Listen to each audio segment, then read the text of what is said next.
कहानी में वापस आते हैं और हम ये जीवन को देखते हैं जो बीस का शिकार करने की कोशिश कर रही है और उससे एक एप भी दिख जाता है। वो उस एप को पहले तो मारने की कोशिश करती है, लेकिन वो एप बहुत शक्तिशाली था जिस वजह से ये जीवन उसे हरा नहीं पा रही थी। जिस वजह से एप जब उस पर भारी पड़ने लगता है तो शियाओ सिंगर वहाँ पर आ जाती है और ये जीवन को बचा लेती है। वो ये जीवन से अब रूड होकर बात करती है। ये जीवन उसे अपनी सबसे अच्छी सहेली मानती है, लेकिन अब अपनी सहेली से ऐसा रूड शब्द सुनकर उसे शौक लगता है। असल में शियाओ सिंगर अब ये जीवन से जलने लगती है क्योंकि नियली ये जीवन को पसंद करता था। अब ये जीवन उससे बात करना चाहती थी, लेकिन शियाओ सिंगर गुस्से में वहाँ से निकल जाती है और अब उदास होती हुई ये जीवन पुराने दिनों को याद करती है कि कैसे वो और शियाओ सिंगर एक साथ एक आंगन में खेला करते थे। वो एक दूसरे के साथ काफी मजाक मस्ती करते थे और एक दूसरे के अच्छे दोस्त थे। लेकिन एक दिन शियाओ सिंगर को अपने पापा से ये पता चला कि उसकी शादी शेन फाई के साथ कर दी गई है। शियाओ सिंगर को पता था कि शेन फाई कितना गंदा लड़का है, जिस वजह से वो ये शादी नहीं करना चाहती थी, लेकिन वो कुछ नहीं कर सकती थी। इसलिए उस दिन के बाद से उसका मूड खराब रहने लगा। उसने ये जीवन से भी दोस्ती तोड़ दी और उसे अपने घर से निकाल दिया। और जब से वो सिर्फ कल्टीवेट ही करती रहती है क्योंकि वो कल्टीवेट होकर एक जीनियस बनना चाहती है, ताकि जीनियस बनने के बाद वो शादी को तोड़ सके। अब दुखी होती हुई ये जीवन जब आगे बढ़ती है तो उसे नियली दिखता है और नियली उससे देखते ही उसके साथ फ्लर्ट करने लगता है, जिस पर ये जीवन शर्माते हुए उससे ऐसा ना करने को कहती है। और अब नियली समझ जाता है कि ये जीवन स्नोवी ग्रास को ढूंढ रही है। अब नियली को ये बात समझा दे ये जीवन बहुत शौक होती है और फिर दोनों और भी बातें करते हैं, जिसमें जब ये जीवन उससे पूछती है कि तुम्हें कैसे पता चला कि मेरी चेस्ट पर बटरफ्लाई का बर्ड्स मार्क है, तो नियली एक क्वेश्चन सुनकर हंसकर कहता है कि हमारे दिल जुड़े हुए हैं इसलिए पता चला। इन दोनों को शियाओ सिंगर भी एक पेड़ पर बैठकर देख रही थी और बहुत जेलस हो रही थी। फिर नियली और ये आगे बढ़ते हैं और असल में ये जीवन को स्नोवी ग्रास इसलिए चाहिए थी क्योंकि वो इसका यूज करके कल्टीवेट करना चाहती थी। असल में ये जीवन के परिवार का एट्रीब्यूट स्नोवी एट्रीब्यूट है और अब ये जीवन को कल्टीवेशन स्पीड फास्ट करने के लिए स्नो ग्रास की जरूरत है। इसलिए अब ये दोनों ये जीवन के एंसेस्टर्स के टॉम में जाने का डिसाइड करते हैं क्योंकि सिर्फ वहीं उन्हें स्नो ग्रास मिल सकती थी। वहाँ वो अलग अलग खतरनाक बीज से बचते हुए वहाँ जाने लगते हैं और तभी हम इविल शेन यू को देखते हैं जो अपने दोस्तों के साथ मिलकर उनको मारने का प्लान बना रहा था। ये टॉम एक गुफा के अंदर थी और पिछले जन्म के अंदर नियली और येजियन ने यहाँ पे बहुत अच्छा समय एक साथ बिताया था। अब फिर वो इस गुफा के अंदर जाते हैं और तभी हम शेन यू को देखते हैं जो उनका पीछा करते करते यहाँ तक आ गया था। अब गुफा के अंदर आकर नियली और येजियन स्नो ग्रास को ढूंढने लगते हैं और अब नियली अब येजियन से बात भी करने लगता है, जिसमें वो उससे और ज्यादा फ्लर्ट करके उससे अपनी फियांस बनने की पूछता है, जिस पर येजियन शर्माते हुए उसे डांटती है और अब दोनों एक साथ उसको ढूंढते हैं और उन्हें फाइनली स्नोई ग्रास मिल जाती है। लेकिन सिर्फ एक ग्रास सफिशिएंट नहीं थी, जिस वजह से नियली और वो आगे अंदर जाकर और ग्रास ढूंढने लगते हैं और आगे बढ़ते हैं। लेकिन वहाँ क्योंकि येजियन का एंसेस्टर्स का मकबरा था इसलिए येजियन को डर लगने लगता है क्योंकि वो भूतों से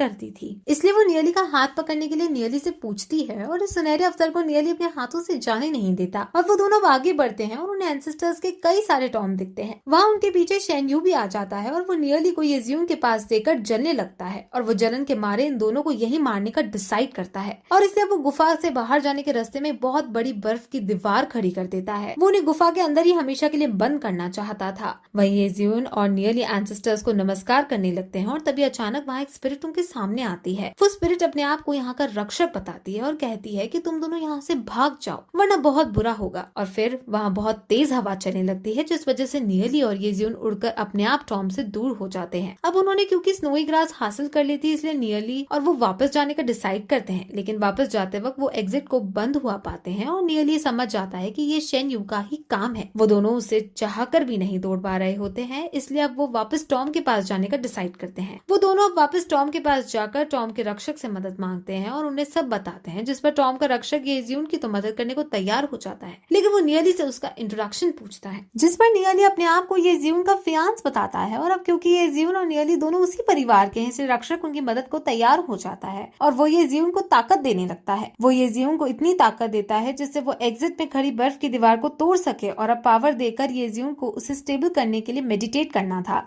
इसलिए वो 2 घंटे के लिए ध्यान की मुद्रा में चली जाती है। इस बीच रक्षक नियली को येजियन का फियान समझ उससे भी एक खास तरह का गोल्ड डिगर देता है और ये ब्लैक गोल्ड लेवल का खजाना था और इसे पाकर नियली बहुत खुश होता है। अब नियली और रक्षक बहुत सी बातें करते हैं और वो प्यार के नेचर के बारे में भी एक लंबी चौड़ी बात करते हैं, जिसमें वो नियली को ये सिखाता है कि कैसे हमें किसी से प्यार करना चाहिए और कैसे किसी को खुश रखना चाहिए। अब फिर वो उसे एक बटरफ्लाई टैटू भी देता है जो सीधे नियली के हाथ से जाकर चिपक जाता है। रक्षक बताता है कि ये टैटू येजियन की स्ट्रेस पर भी है और अब क्योंकि ये तुम्हारे ऊपर भी है, इसे तुम दोनों दूर रहकर भी एक दूसरे की फीलिंग्स को जान पाओगे और अगर तुम में से कोई भी मुसीबत में होगा तो दूसरे को वो पता चल जाएगा। अब फिर इतनी देर में येजियुन को भी होश आ जाता है और अब येजियुन की रैंक सिल्वर हो चुकी थी और ये देखकर दोनों ही बहुत खुश होते हैं। अब नियली येजियुन को वो कोल्ड डैगर देता है और कहता है कि इसकी तुम्हें ज्यादा जरूरत है और फिर उसे अपने बटरफ्लाई वाले टैटू के बारे में बताता है और फिर उससे फ्लर्ट करने लगता है। अब दोनों बाहर आते हैं और येजियुन आसानी से बर्फ की दीवार को तोड़कर बाहर निकलने लगती है और वहीं हम शियाओ जिंगर को देखते हैं जिसे पता चल चुका था कि नियली इस गुफा के अंदर फंसा हुआ है और वो अपने हाथों से इसको तोड़ने की कोशिश कर रही थी, लेकिन इतने में येजियुन ही दीवार को तोड़ देती है। शियाओ जिंगर वहां से छुप जाती है और नियली और येजियुन को बहुत क्लोज आता हुआ देखती है और अब वो दुखी होकर एक्सेप्ट कर ही लेती है कि नियली येजियुन के साथ ही खुश है। वहीं दूसरी तरफ शेन्यू अपनी आंट को बताता है कि उसने कैसे नियली को मार दिया है और ये सुनकर आंट भी बहुत खुश होती है, लेकिन तभी वहां पीछे से नियली और येजियुन आ जाते हैं और इन दोनों को देखकर शेन्यू को जोर का झटका लगता है। अब नियली आते ही शेन्यू की सच्चाई सामने रख देता है और इसे कि इसने कैसे हम दोनों को मारने की कोशिश की। अब क्योंकि इसमें सिटी लॉर्ड की बेटी यानी येजियुन भी शामिल थी, इसे टीचर घबरा जाती है क्योंकि अगर सेक्रेट फैमिली का इसमें नाम आया तो सिटी लॉर्ड सेक्रेट फैमिली को छोड़ेगी नहीं। इससे टीचर नियली से इसका प्रूफ मांगती है। अब उनमें बहस ज्यादा बढ़ जाती है और तभी वहाँ शियाओ जिंगर भी आती है और वो नियली के पक्ष में गवाही देते हुए कहती है कि मैंने शेन्यू को आइस केव के बाहर देखा था। अब टीचर बहस में हारने लगती है और वो अपनी इज्जत बचाने के लिए ये ऐलान कर देती है कि इसकी एक बड़े लेवल पर जांच की जाएगी और अगर शेन्यू दोषी साबित हुआ तो इसे सीक्रेट फैमिली से निकाल दिया जाएगा और इसे बहुत बड़ी सजा भी दी जाएगी। अब फिर सब वहाँ से जाने लगते हैं और येजियुन शियाओ जिंगर के पास जाकर उसे नियली के पक्ष में गवाही देने के लिए धन्यवाद बोलती है, लेकिन शियाओ जिंगर अब भी उससे रूडली बात करती है। वहीं हम प्रिंसिपल और वाइस प्रिंसिपल को देखते हैं जो ये सब बातें छुपकर देख रहे थे और ये भी डिसाइड करते हैं कि वो अपने तरीके से इस मामले की जांच करेंगे और अगर सीक्रेट फैमिली दोषी होगी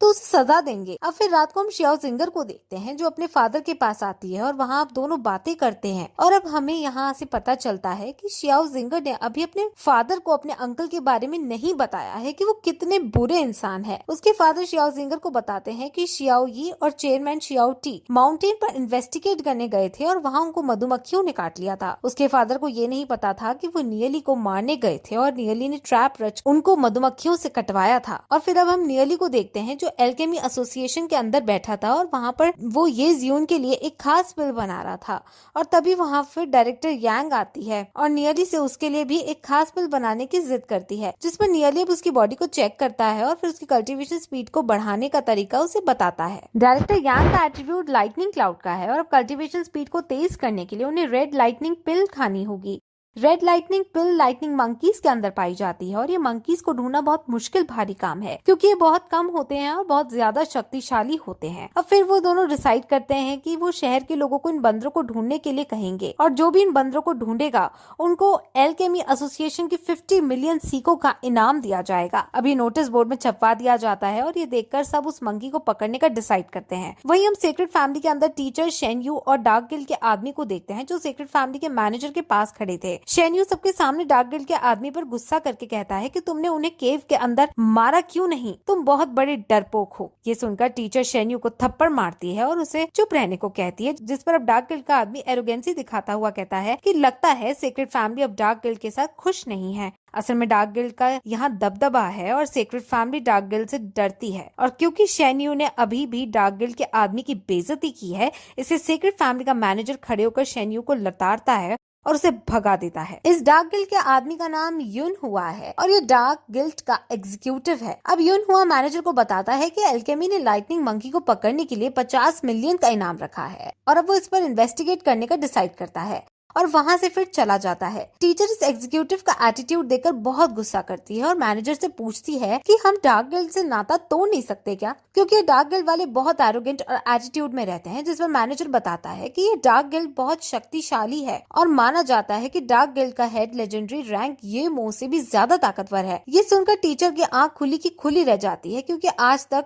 तक उसने किसी भी ऐसे बंदे के बारे में नहीं सुना था जो ये मो से ज्यादा शक्तिशाली हो। अब फिर मैनेजर टीचर को एल्केमी हाउस के ऑक्शन में जाने को कहता है क्योंकि वहाँ पर उसे बहुत सारी खास पिल्स मिल सकती हैं। वहीं अब डार्क गिल्ड का वो एग्जीक्यूटिव अपने आदमियों को एलाकार माउंटेन्स में ले जाता है और वहाँ अपने आदमियों से लाइटनिंग मंकी को पकड़ने के लिए कहता है, जिस पर जब उसके आदमी उससे पूछते हैं कि हमें तो ये इन्वेस्टिगेट करना था कि डायरेक्टर यांग को आखिर ये मंकीज चाहिए क्यों, तो हम इन्वेस्टिगेशन को छोड़कर यहाँ मंकीज को क्यों पकड़ रहे हैं। जिस पर एग्जीक्यूटिव बताता है कि हम सभी यहाँ पर गोल्ड रैंक के हैं और एल्केमी एसोसिएशन के अंदर सभी प्रोफेशनल्स हैं, जिस वजह से वो हमें तुरंत मार डालेंगे, लेकिन अगर हम मंकीज को पकड़कर उन्हें देंगे तो हमें 50 मिलियन तो मिलेंगे ही और हमें और ज्यादा जानने को मिलेगा। वहीं नियली जो डायरेक्टर यांग के पास था, वहाँ पर अब प्रेसिडेंट आते हैं और वो उसे उस बुक को जो वो टेबल के नीचे लगाया करते थे, उस बुक को ट्रांसलेट करने को कहते हैं, क्योंकि इस बुक में कुछ ऐसा लिखा है जिसका यूज करके वो एक ऐसी पिल बना सकते हैं जो शियाओ फेंग के बहुत काम आने वाली है। अब नियली मान जाता है और वो बुक ट्रांसलेट करने लगता है। अब फिर रात हो जाती है और हमें ये जियून को दिखाते हैं जो लाइब्रेरी के अंदर नियली का वेट कर रही थी। वो नियली के बारे में ही सोच रही थी और तभी वहाँ नियली आ जाता है और नियली फिर से उससे फ्लर्ट करने लगता है और अब वो उसके लिए जो उसने पिल बनाई थी वो उसे देता है। अब ये जियून फिर वापस अपने घर चली जाती है जहाँ उसके पापा दिखते हैं जो उसे इतनी लेट घर आने के लिए लड़ते हैं, क्योंकि असल में डार्क गिल्ड का खतरा उनके सिर पर मंडरा रहा था और सिटी लॉर्ड नहीं चाहते थे कि डार्क गिल्ड ये जियून को कोई नुकसान पहुंचाए। वो उसे बहुत ज्यादा डांटते हैं और कहते हैं कि तुम्हें अपनी कल्टीवेशन पर ध्यान देना चाहिए और सिल्वर रैंक हासिल करनी चाहिए। अब ये जियून उन्हें बताने लगती है कि कैसे वो गुफा में गई और उसने सिल्वर रैंक हासिल की, लेकिन वो अपनी बात को पूरा नहीं कर पाती और बात को पूरा करने से पहले उसके पापा उसे और डांटने लगते हैं क्योंकि वो गुफा के अंदर गई थी। अब ये जियून उदास होकर रोने लगती है। वही दूसरी तरफ हम डार्क गिल्ड के आदमियों को देखते हैं जो नियली को सड़क पर अकेला देखते हैं और वो तुरंत नियली पर हमला कर देते हैं, लेकिन नियली उसके हमले से बचकर उस पर पलटवार करता है और अब नियली उसको पीट डालता है। वहाँ लियो पाओ और डूजे वगैरह भी आ जाते हैं और इस आदमी के बारे में पूछने लगते हैं, जिस पर नियली सोचता है कि डार्क गिल्ड ने इस आदमी को मुझे मारने के लिए नहीं भेजा होगा, क्योंकि ये तो बहुत कमजोर आदमी है, उन्हें मेरी ताकत के बारे में पता है, जरूर उनका इसको यहाँ भेजने का कोई और प्लान है। वहाँ अब डार्क गिल्ड का वो एग्जीक्यूटिव अपने आदमियों के साथ एक मंकी के पास पहुंच जाता है और उसे पकड़ने की कोशिश करने लगते हैं, लेकिन इस बीच गलती से एक आदमी छींक मार देता है और मंकी की आंख खुल जाती है और इस पॉइंट पर ये एपिसोड यहीं खत्म हो जाता है।